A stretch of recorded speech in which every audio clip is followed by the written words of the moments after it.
성도는 하나님 나라의 백성인 동시에 세상을 살아가는 시민이기 때문에 하나님 앞에서 성도로서의 의무를 다해야 되고요. 또 하나는 세상 권세에 대해서도 순종하고 의무를 다해야 된다고 앞서 우리가 13장 8절부터 14절 말씀 읽었는데요. 1절부터 7절에서 말씀을 하고 계세요. 세상 권세 함부로 하지 말라, 그런 말씀이죠. 말씀에 순종해야 된다, 이렇게 말씀을 하십니다. 그런 후에 본문 말씀을 보게 되면 성도 개개인이 이 세상에서 이웃과의 관계에서 가져야 될 삶의 자세에 대해서 말씀을 하십니다.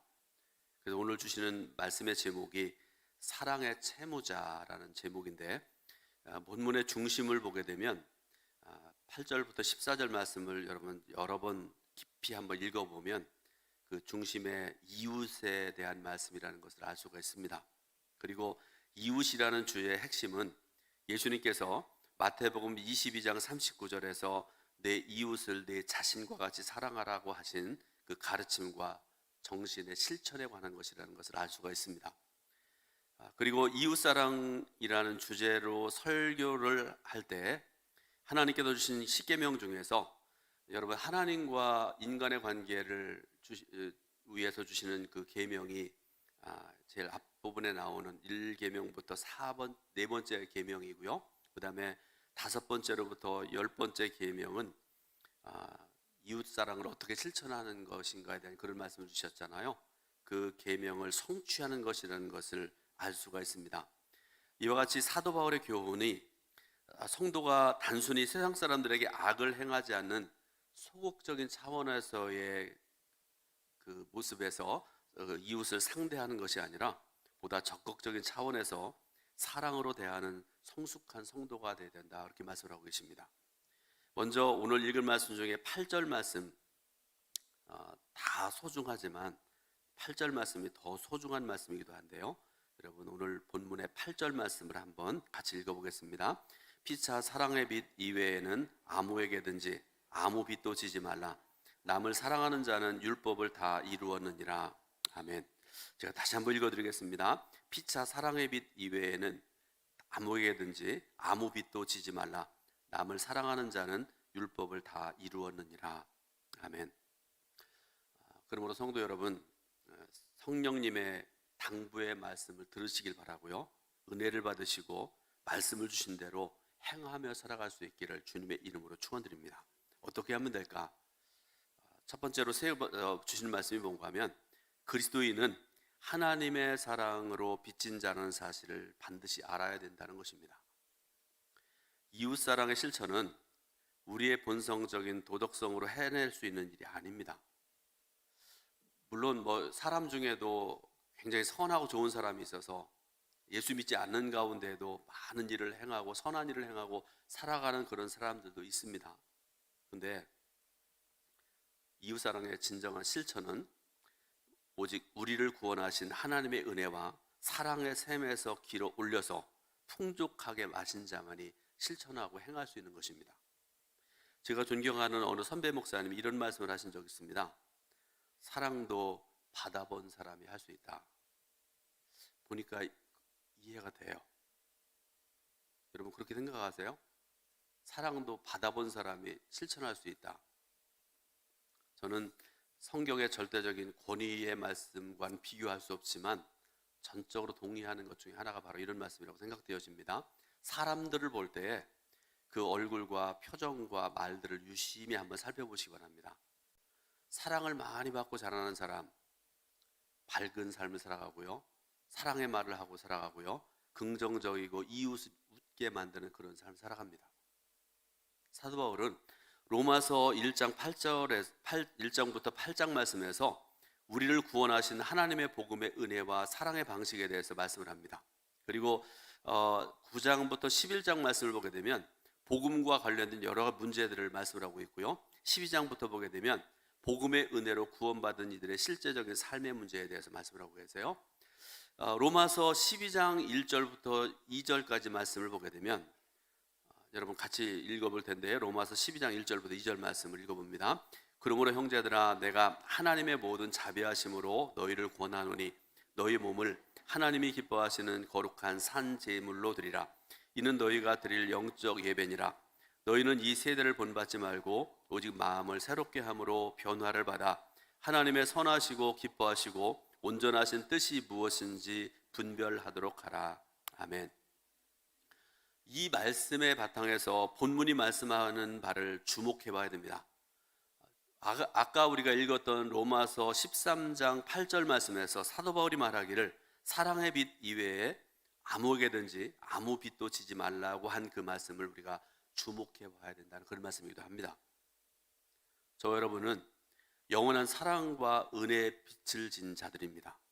우리가 말씀을 통해 듣는 바이기도 하고요, 성경을 통해서 읽는 바이기도 한데, 우리는 본래 아담의 죄로 인해서 영원히 죽을 수밖에 없는 자들이었습니다. 그 이후로 모든 사람들이 죄인이었다고 말씀을 하고 계시죠. 그런데 하나님께서는 저와 여러분들을 죽음 가운데 두지 않으시고 독생자 예수 그리스도를 세상에 보내시고 예수님께서 십자가에 죽으심으로 영원한 생명을 얻게 하셨다. 성경은 분명히 말씀을 하고 계십니다. 그 사랑과 은혜의 빛을 진 자들이 이 시간에 예배를 드리는, 말씀을 전하고 듣는 저와 여러분들입니다. 그리고 우리는 그런 영적 채무자로서 하나님과 이웃에 대해서 책임감을 가지고 서 있어야 된다, 그런 말씀입니다. 두 번째로, 나의 이웃은 누구입니까? 라고 우리는 항상 묻고 살아야 됩니다. 여러분의 이웃이 누구세요? 나의 이웃은 나와 영적인 교류를 하는 모든 사람들입니다. 그러므로 나의 부모님, 나의 형제, 자녀, 친구일 수도 있습니다. 더 넓게 보게 되면 직장 동료도 해당되어지고요, 사업상 만나는 모든 이들 등등의 사회적인 관계에서 만나는 모든 이들을 포함합니다. 그리고 이들은 우연히 나의 이웃이 된 자들이 아닙니다. 하나님께서 주권적이고 섭리 가운데 우리에게 주신 자들입니다. 그들은 하나님께서 우리에게 은혜와 복을 주시는 통로요 보호막과 같은 사람들입니다. 그러므로 마땅히 귀하게 여겨야 됩니다. 함께 신앙생활하는 교회 안의 성도들도 소중한 분들이지만요, 내 가족들 소중한 분들이지만, 때로는 직장 동료들, 또 오고 가며 만나는 사람들, 저는 제가 보니까 해를 잘못 따졌는데 동천에 제가 온 지가 이제 24년째가 됐습니다. 23년이 아니라 24년 됐는데, 동두천에 살아가는 모든 사람들은 사랑의 대상이고 축복의 통로라고 믿는 사람 중에 하나입니다. 가만히 한번 생각해 보세요. 우리가 대통령을 한번 생각을 해보는데, 어떤 분들은 그런 분이 있을까요? 한국 대통령은 성에 차지 않아서 세계 최강대국인 미국의 대통령을 한번 생각을 해보면, 여러분, 미국 대통령이 나하고 뭔 상관이에요? 그렇지요? 별 상관이 없습니다. 또 여러분, 한국의 최고의 기업인 삼성의 이재용 회장, 우리와 물론 여러분 가족 중에 삼성에 다니는 분이 있을지 모르지만 우리와는 여러 가지로 다른 면에서 살아가는 그런 사람들이기도 하고 그렇습니다. 한국 사람들이 가장 사랑하는 손흥민 같은 그 세계적인 축구 선수 있잖아요. 또 BTS 같은 유명한 그런 사람들, 이처럼 유명한 사람들, 그저 여러분 멀리서 바라볼 수밖에 없는 그런 사람들 아니겠습니까? 반대로 여러분의 가족들, 여러분의 친구들, 동두천 감리교회에서 함께 신앙생활하는 성도를 한번 생각을 해보시기 바랍니다. 너무나 소중한 분들 아닙니까? 어떤 면에서 우리가 보기에 아이고, 내가 이렇게 죄송합니다, 조그만 교회, 시골 교회에 와서 이런 사람들하고 내가 신앙생활하나, 그런 사람 있으세요? 제가 임명증서 떼줄 테니까 가세요. 큰 교회로 가세요. 서울로 가세요. 그런 마음을 가지고 있던 사람이 있다고 그러면 가시기 바랍니다. 근데 여러분, 함께 신앙생활하는 신앙 성도들, 또 함께 살아가는 내 가족들, 내 친구들, 얼마나 소중한 분들입니까? 근데 어떤 경우에 죄의 본성을 가진 우리는 이 소중한 분들을 도리어 악하게 대하고요, 괴롭히기도 하고요, 부담스럽게 하기도 합니다. 물론 사람들 중에 나에게 부담을 주고 힘을 빼앗아가는 이웃들도 없지 않아 있습니다. 그러나 설사 그럴지라도 그들은 우리의 혐오 대상이 아니라 우리가 축복하고 사랑해야 될 대상들입니다. 하나님께서 본질상 진노의 자식인 우리에게 주신 은혜를 생각하면서 채무자의 마음으로 그들을 사랑해야 된다, 그런 말씀이죠. 그리고 이것은 로마서 12장 20절의 말씀에 실천해야 되는데, 자, 로마서 12장 20절 말씀을 같이 한번 읽어보겠습니다. 내 원수가 줄이거든 먹이고 목이 마르거든 마시게 하라. 그리함으로 내가 숯불을 그 머리에 쌓아 놓으리라. 아멘. 여러분, 제가 가장 소중히 여기는 말씀 중에 하나가 바로 로마서 12장 20절 말씀입니다. 내 원수, 나를 해하고 나를 죽이려고 넘어지게 하려는 그런 사람들 먹이라고 그러세요. 그들이 목말라 하거든 마시게 하라, 그렇게 말씀하십니다. 그렇게 되면 어떻게 되는가 하면 그의 머리에 숯불을 쌓는 것처럼 된다, 그렇게 말씀을 하고 계세요. 사랑하는 여러분, 여러분이 이 말씀을 생활 속에 실천할 수 있다면 여러분은 진정한 그리스도인임에 틀림이 없습니다.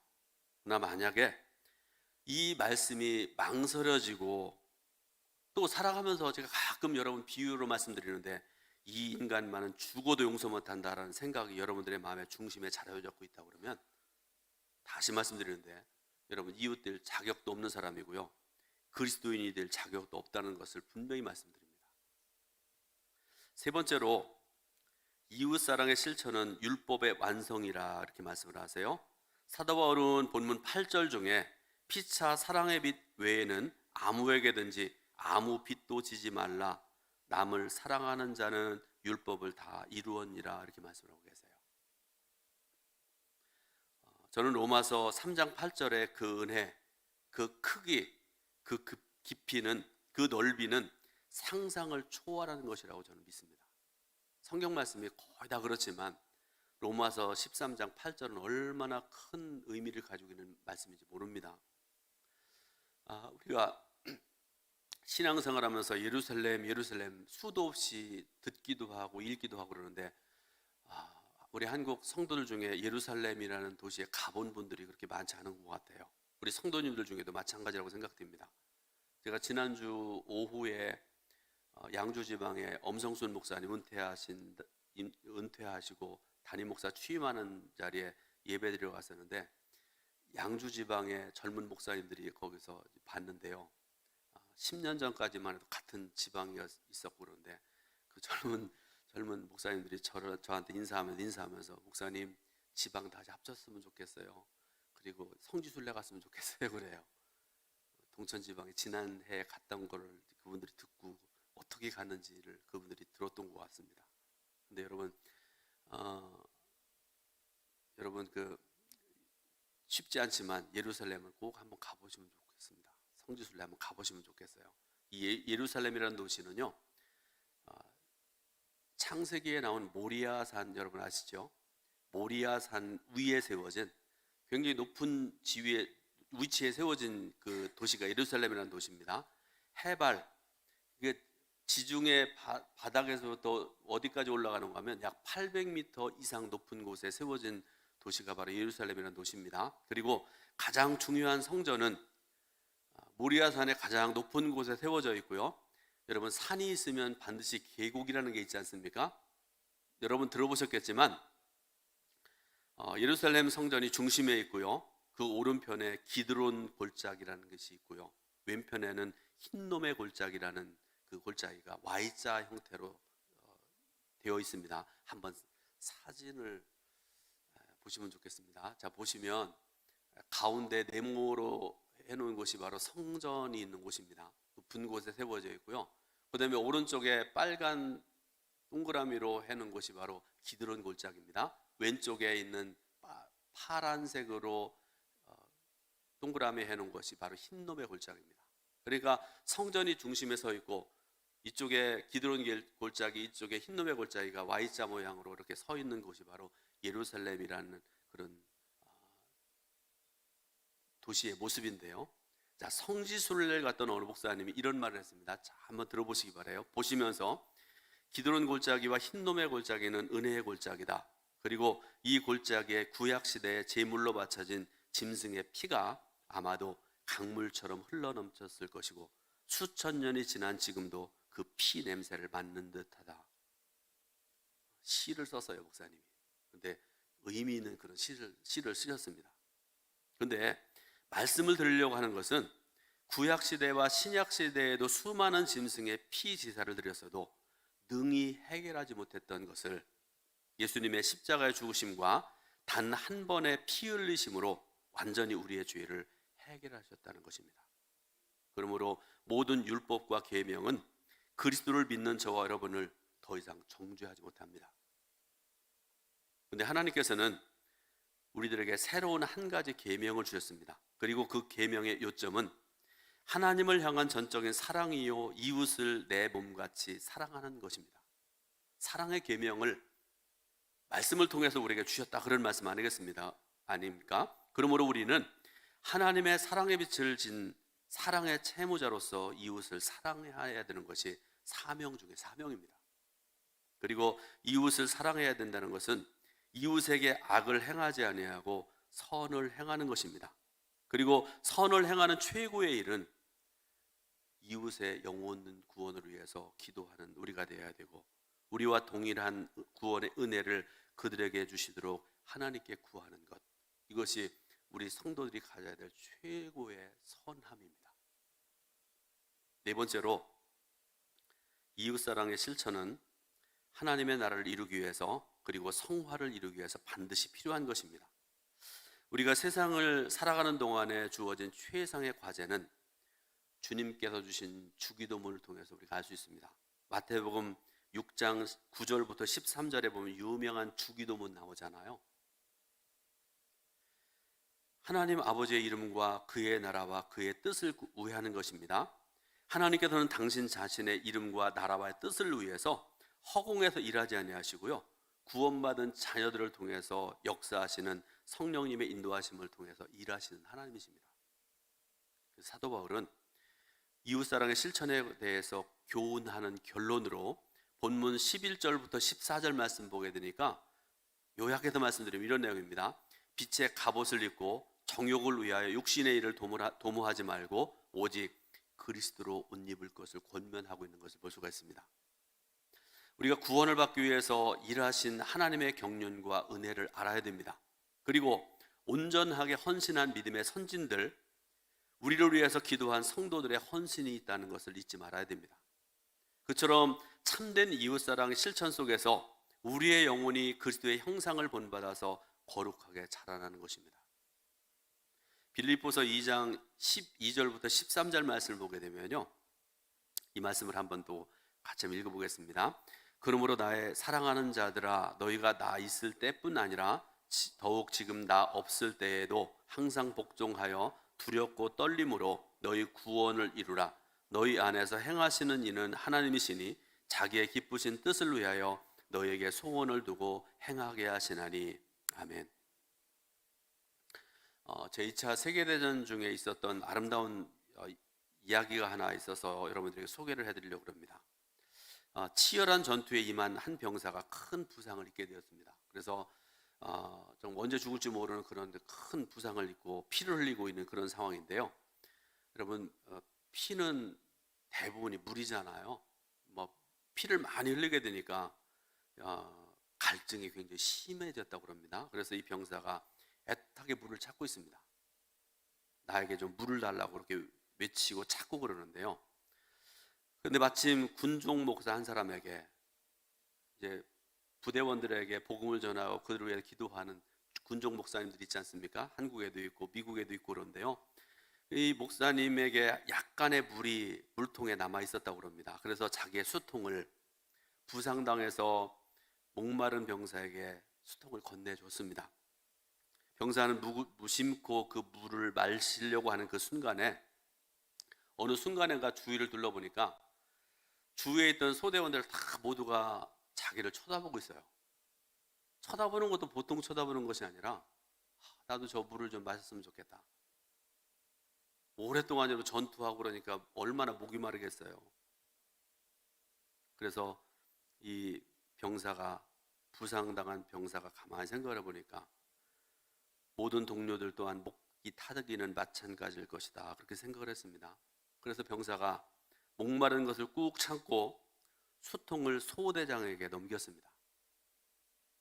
소대장은 그 수통을 받아들더니 입에 대고 꿀꺽꿀꺽 소리를 내며 마셨습니다. 그리고는 부상당한 병사에게 다시 그 수통을 돌려줬습니다. 병사가 마시려고 보니까 수통의 물이 조금도 줄어들지 않고 그대로였습니다. 소대장의 뜻을 짐작한 병사도 조금 전까지 목이 말라 죽을 것 같았던 그 병사가 소대장이 그랬던 것처럼 꿀꺽꿀꺽 소리를 내면서 맛있게 물을 마셨습니다. 그리고 난 다음에 수통은 다시 다음 병사로 전해졌고요. 다음으로 계속 전해져 내려갔습니다. 그래서 모든 소대원들이 물을 마신 후에 수통은 군종 목사님에게로 다시 되돌아갔습니다. 마지막으로 군종 목사님이 물을 마시려고 보니까 수통의 물은 처음 그대로였는데 소대원들 중에 갈증을 느끼는 병사가 아무도 없었다는 그런 아름다운 이야기입니다. 여러분, 얼마나 아름다운 모습이에요. 옆에 있는 동료를 위해서 자기의 목마름을 참을 수 있는 이 사람들의 모습, 이것이 바로 예수님의 사람들, 또 예수님께서 말씀하시는 이웃사랑을 실천하는 사람들이 아니겠습니까?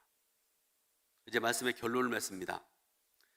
예수 그리스도 안에서 은혜로 값없이 오직 하나님의 사랑을 받은 우리가 그 하나님을 향한 사랑의 연장선에서 이웃사랑 실천을 위해서 기도하고 구할 때 말로 다 할 수 없는 풍성한 은혜를 부어주시는 주님을 찬양하는 저 여러분 되시길 바랍니다.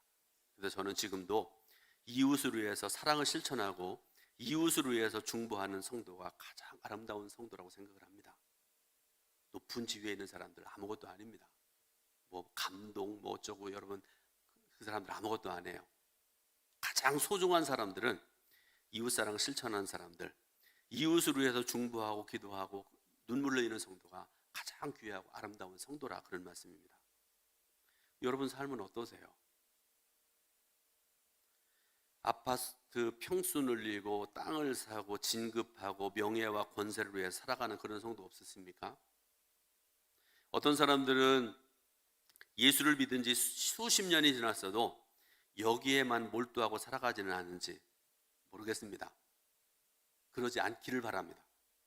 또 어떤 사람들은 목사가 되고 장로가 되었어도 하나님의 영광을 드러내지 못하고 자신의 물질적인 유익과 교회 정치적인 이해관계에만 추구하고 살아가는 그런 지도자 아닌 지도자들이 있는지도 모르겠습니다. 우리의 기도도 막 그렇습니다. 여러분의 기도 제목은 뭡니까?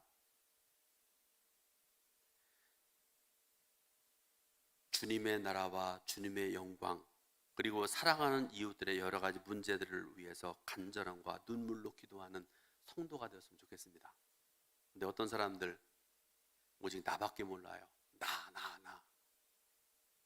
1시간 기도해도 나밖에 모릅니다. 물론 여러분, 저희 어머니가 7남매를 낳으셨는데요,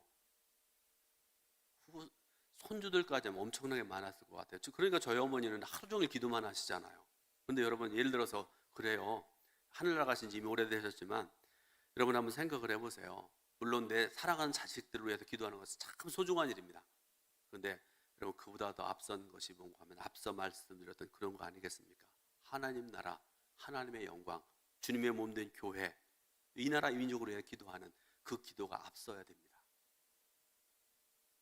마지막으로 에베소서 3장 17절부터 21절, 좀 긴 말씀인데요, 이 말씀을 함께 봉독해 올리고 말씀을 마무리하도록 하겠습니다. 같이 봉독해 올립니다. 믿음으로 말미암아 그리스도께서 너희 마음에 계시게 하옵시고 너희가 사랑 가운데서 뿌리가 박히고 터가 굳어져서 능히 모든 성도와 함께 지식에 넘치는 그리스도의 사랑을 알고 그 너비와 길이와 높이와 깊이가 어떠함을 깨달아 하나님의 모든 충만하신 것으로 너희에게 충만하게 하시기를 구하노라. 우리 가운데서 역사하시는 능력대로 우리가 구하거나 생각하는 모든 것에 더 넘치도록 능히 하실 이에게 교회 안에서와 그리스도 예수 안에서 영광이 대대로 영원 무궁하기를 원하노라. 아멘. 기도하겠습니다.